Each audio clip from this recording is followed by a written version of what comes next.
Hello and welcome to the first ever showing of Before the Campaign, the show that takes a look at all the big talking points of Scottish football before the big season kicks off in mid-July. Today we take a look at the 2019-20 Betfred Cup draw and the tantalising ties that have been made due to that. We also take a look at the final match before the Scotland's Women's World Cup campaign kicks off, and also the latest signings from Kelty Hearts that have turned heads along Fife Way. I sincerely hope you enjoyed today's episode and feel kind enough to hit the like button, because if there's one thing I love, it's that community interaction. So hit the like button, comment down below and subscribe for more, and enjoy today's programme, folks.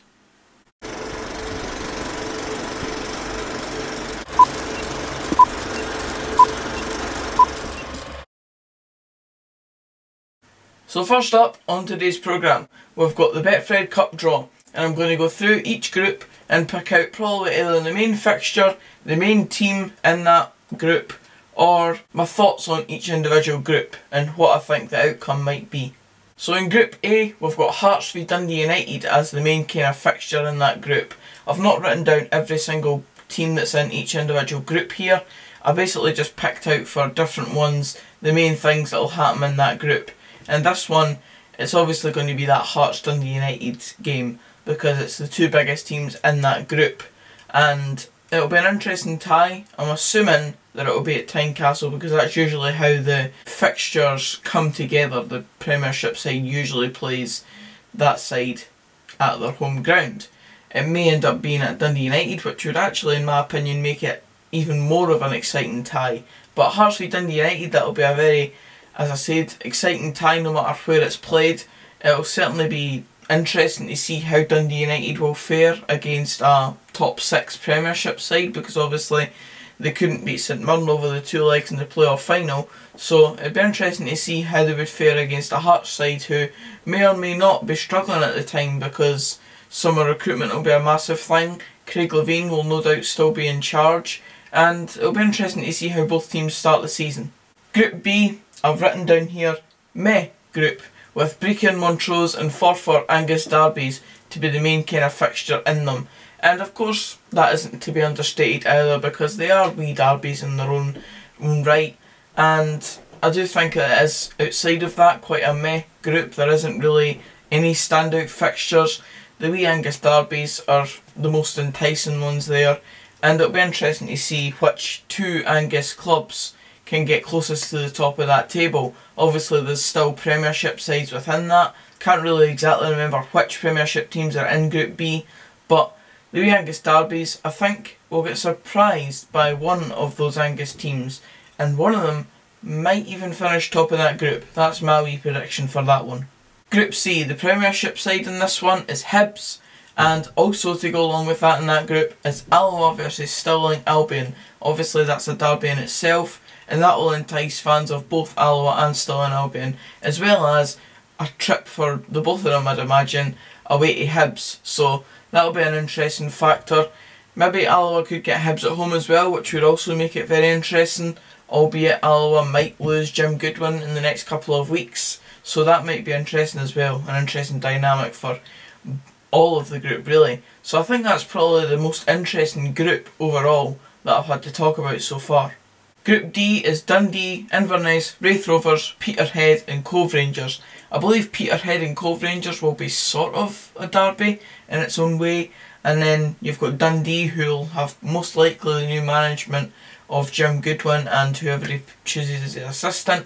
You've got Inverness Caley Thistle, who have their own wee beef with Dundee, because Dundee tried to take John Robertson without formally contacting Inverness Caley properly about it. You've got Raith Rovers there as well, who will want to try and do as well as possible at the start of the season, so that's an interesting group overall, and a few wee nice fixtures in there. Group E, the Premiership side is Motherwell, and then to go along with that you've got Annan and Queen of the South, and that is its own wee derby in itself as well. If Annan had got promoted out of League 2 and Queen of the South had went down to League 1, that was one of the main things that Annan were looking forward to in League 1. So it'll be interesting to see how sort of big that derby actually is, because it obviously doesn't come around very often for Annan at all. there's been a lot of years now since that fixture would have taken place, so it'll be interesting to see that. And Motherwell should most likely win that group overall though. Group F, I don't really have a main team in this one, but definitely for me the main fixture is Partick Thistle versus Clyde, because I know how much both those teams hate each other. So that is definitely a derby in itself, and Partick Thistle v Clyde will definitely be an interesting one to look on to as a neutral. If I could have managed to get to it myself, I probably would have, but I'll be taken up by Dunfermline Betfred Cup fixtures, so it'll be an interesting one to look from the outside in. One of those teams could really look to push on in the Betfred Cup and get a good finish in this group though. Group G, Falkirk are probably the one that you're looking towards to see how they start the season in this group. And then also you have Ayr and Stranraer, which in itself, even though they are still quite far away, it's a derby as well. So they'll be looking forward to that game, and Falkirk, of course, everyone will be looking on eagle-eyed at how they start the season under Ray McKinnon with all the problems that's going on at their club at the moment. And finally, Group H, Dunfermline's group. St Mirren, Dunfermline, Albion Rovers, Edinburgh City and East Kilbride. And I'm really looking forward to this group if I'm being honest. Obviously, there's been the main thing about me being a closet St Mirren fan, and 1877 Ben was one comment that I remember seeing. So it'll be interesting to go back to St Mirren. I imagine it will be at St Mirren Park or the Simple Digital Arena, so it'll be interesting to go back there once again. And I've obviously gained quite a few St Mirren fans on the channel since I've done all the videos on them in the last month, so it'll be interesting to go back there once again with my own team for a change. In the other games, Albion Rovers and Edinburgh City, I'm interested in them, but not as interested as I am in the East Kilbride game. I would love that to be an away game, but I think that'll probably most likely be held at East End Park. I would love to tick off East Kilbride from my SPFL 42, even though they're not officially in the SPFL, they're obviously there, and I would love to be able to tick that off, but I don't think I will. But it's an interesting tie nonetheless, and Tomo and Cole, I'm looking forward to that, Ian. Next up on the programme, we're going to talk about the Scottish Women's National Team and their recent friendly match before they go away to the World Cup. They came from behind to defeat Jamaica 3-2 with an attendance of 18,555 at Hampden, which is a new record attendance for a Scottish women's game. At Hampden, I believe, the previous attendance was 14,000 below that, so it's really impressive on what the Scottish Women's National Team have done to get that type of support, because we all know that women's football is a bit of a kind of stickler at the moment. It's coming into the fore, but it's not quite there just yet, and definitely the support has been shown for the women's game with that recent attendance and the performance that they put on coming from behind. Some of the goals that they scored, Erin Cuthbert first up with a fantastic goal from about 25-30 yards. Then it was a Caroline Weir free kick from just outside the box, which she very nicely whipped round the wall, and I believe she's actually a bit of a Dunfermline fan, so that's a wee nice point to add in there as well. And the winner came from Sophie Howard, who headed it past the Jamaican goalie to make it 3-2 to Scotland and saw them cruise into the World Cup campaign with a win under their belts. And it really, as I said, is a credit to the women's game that they are heading to this World Cup, because it's more than the men have managed in this decade, and it really is impressive by Shelley Kerr and the full Scottish Women's National Team. Obviously the full country is going to be behind them this summer, looking onwards to see what they can do at this World Cup. It's an achievement in itself to even get there, but if we can get any sort of progression in this World Cup, it'll be even more interesting and even more of a credit to the job that Shelley Kerr's done with the Scotland Women's National Team. And third and finally this week is Kelty Hearts and the new signings they've made heading into next season. I think they made a total of 6 or 7 signings so far in this summer window, but obviously these are the most impressive ones, so there might be more to come. But so far I think they've made about 6 or 7 signings, and I'm going to focus on the 4 that they've signed from the SPFL.